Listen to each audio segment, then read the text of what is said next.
My name is India Lee. I'm from Northeast Philly. Okay, shout out Northeast Philly. What was it like for you growing up out in the Northeast? I lived in a nice house, but it was hard growing up. Didn't really, my parent was tired, put it that way. I had a tired parent that wasn't really involved in any way, mentally, emotionally, financially. We had to fend for ourselves. I got 7 sisters and brothers, not including me. How did that make you feel growing up?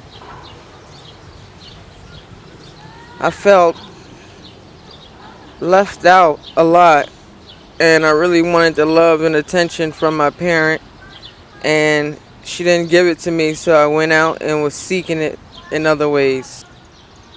And what age were you at this time? uh, I was 12. Jeez, that was very young. hmm Where were you going to at 12 years old? What spots you was going to? Oh, down here.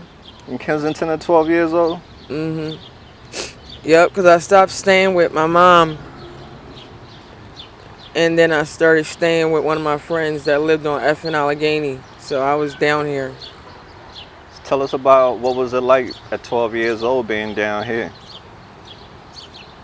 You get taken advantage a lot. It was real hard being down here. What all were you exposed to? Just the drugs, the sex, and the money, everything. How far did you go in school? Vocational school. What happened next? I stopped using, and then I started using again. Like trauma in my life, I became homeless, and I had a child, and I got real depressed because I had to send him to live with his dad, and that was a real complicated relationship. So I didn't really get to see and be around my son. Right. So that sent me in like a downward spiral. How old is he now? He about to be 15. What do you miss most about being a mother? Um, all the things that I should be instilling in him that I'm unable to do because I'm not with him. Understood. How long have you been in Like Kensington? 6 or 7. I was homeless down here for like 3. Then I Mhm. finally got housing. Then did another 3 years. Do you still have housing? Yeah, That's great, thank right? God. Yeah. That's what's up. Before I was homeless, didn't even have nowhere to put my head.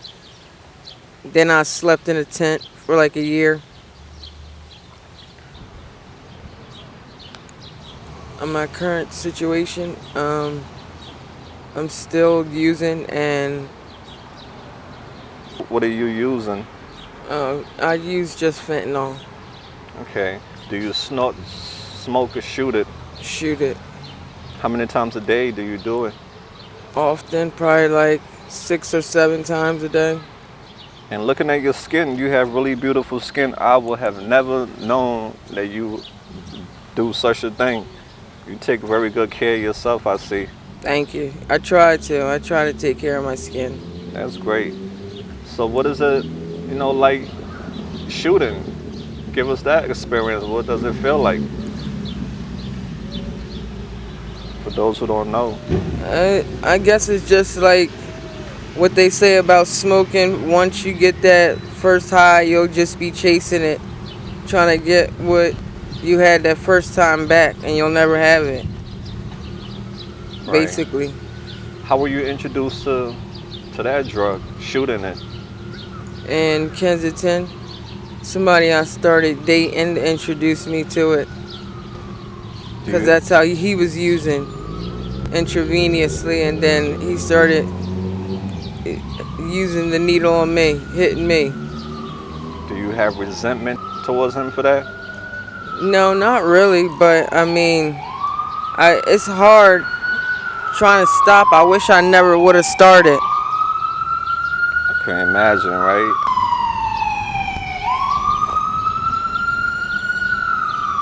Yeah. If you can go back in time to give your younger self some advice, what would you tell your younger self? I would tell my younger self, don't give up and don't get discouraged and just keep moving forward. That's right. Does the noise bother you?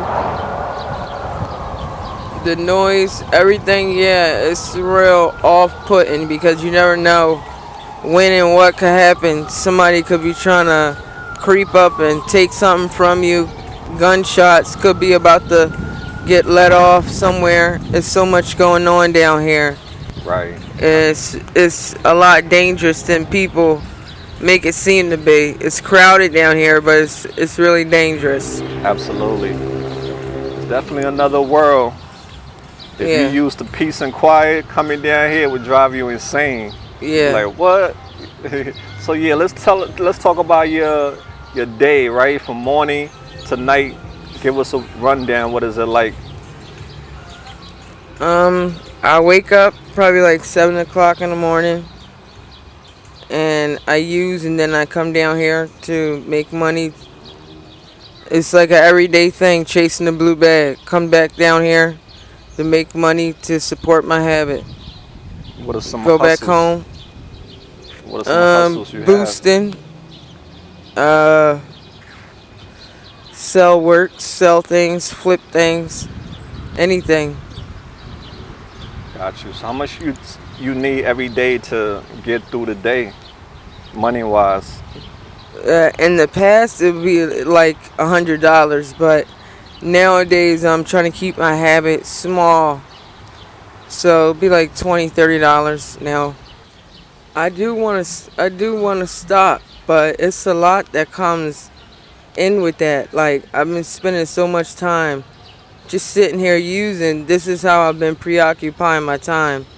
Now I gotta think, what would I do with my time once I'm done using? When the boredom set in, when it's nothing to do, when I'm tempted, I be thinking about those things a lot. And those, I've tried it, and those are hard hurdles to get over when you're sitting by yourself. So your mind is something that trigger you, thoughts trigger you. Yeah. There's a lot of people relapse after having 4 years, 8 years, and I wonder like what trigger you. I know death, a lot of people relapse because of death, but other people say they just want to get high. So there is no way that you can live your life without any substance. A lot of people say that. I think it's just about a mental thing after you get over the physical, and it's about whether if you're going to fight the demons or not. Because it's basically just a thought in your mind. Once you got 4 or 5 years clean, couple months clean, it's a thought in your mind. And you can either fight that urge or you can give into it. Have you had some sober time in the past? No, I've never had sober time longer than a month. I mean, that's great. Even one day is good. Yeah. And your thoughts is what make you relapse? That, yeah, for the most part. And not being able to sleep, like the things that come with the after effects of not using. Like not having nothing to do, not being able to sleep once the nighttime hit.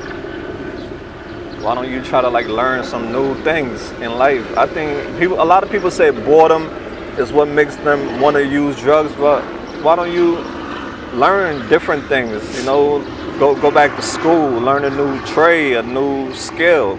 Yeah, but those things take time, and in that midst of that time, like it's on your shoulder. There's a monkey on your back. Yeah, that's tough. What all have you lost due to your addiction?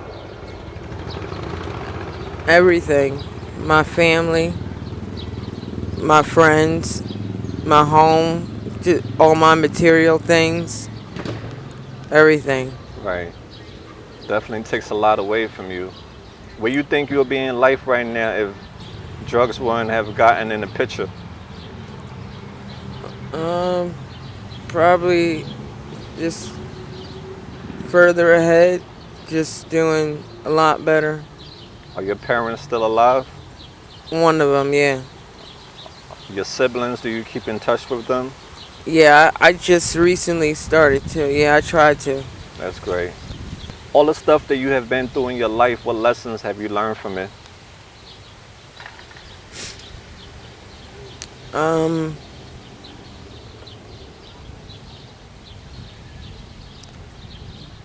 Stay optimistic. Don't get into like peer pressure. And it's always a new day if you can believe in it. Right, that's nice.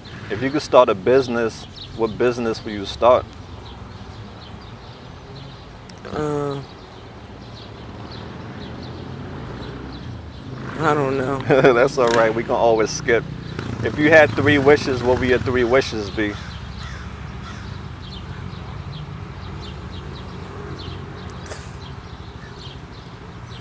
Um,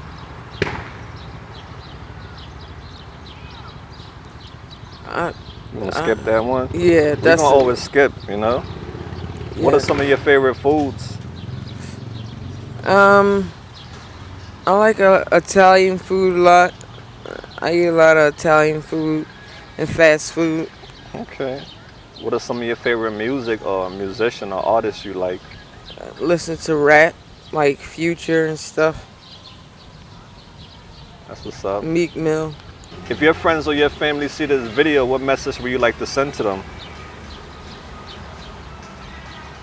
Um, do better and be better than me.